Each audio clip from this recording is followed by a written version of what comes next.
We expect a continuation of institutional involvement. We're seeing that. I mean, just the institutional growth over the past 12 months has been astonishing, and we're seeing strong signs of that accelerating over the next year, both through direct token investment and through investment in the crypto market infrastructure companies themselves. We saw the birth, Joe, of 60, we have 65 unicorns, 40 of which appeared this past year, in the past 12 months. That's an average of 3 a month. That's quite astonishing.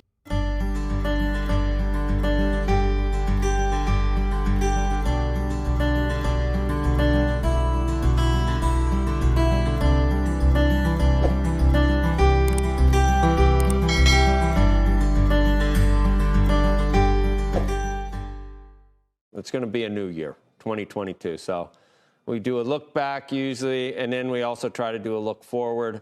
What in the crypto world, what are the big things to think about for 2022, whether it's a physical ETF for Bitcoin or institutional adoption of Bitcoin or regulatory actions around the world? What are you thinking about in terms of trying to gauge what we should expect? And I have no idea. No one does with something like Bitcoin.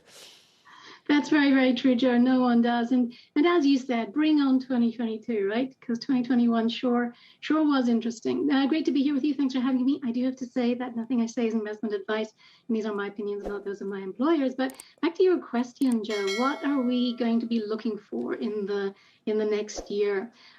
We expect a continuation of institutional involvement. We're seeing that. I mean, just the institutional growth over the past 12 months has been astonishing, and we're seeing strong signs of that accelerating over the next year, both through direct token investment and through investment in the crypto market infrastructure companies themselves. We saw the birth, Joe, of 60, we have 65 unicorns, 40 of which appeared this past year, in the past 12 months. That's an average of 3 a month. That's quite astonishing.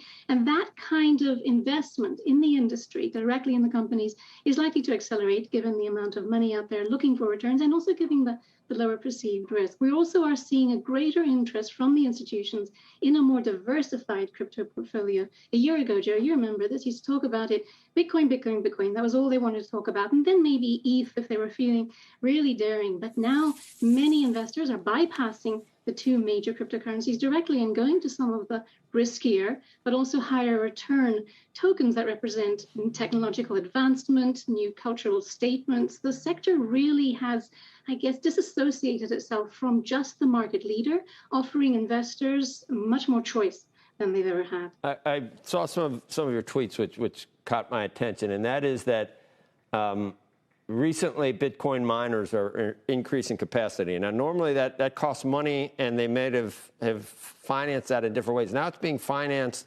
through banks or market-based financing, which not only could add it could add to the popularity of the whole space, obviously, but it also doesn't take selling of Bitcoin to finance the mining operation. So do you see producing more as bullish, or? Absolutely. You do? Absolutely. And that's a fascinating thread to pull on, Joe, and something that has been very overlooked in the market, in my opinion. One of the big developments over the past 12 months was the migration of mining from China, of Bitcoin mining from China. And a lot of that went to the United States, which has two main effects. One, it changes the narrative around the energy consumption. Moving to North America does give miners access to a more diversified mix of energy sources, as well as enable them to participate in the establishment of more renewable sources, as well as strengthen some of the existing grids. It's changing the energy narrative around Bitcoin. But even more significantly, perhaps for the Bitcoin market directly,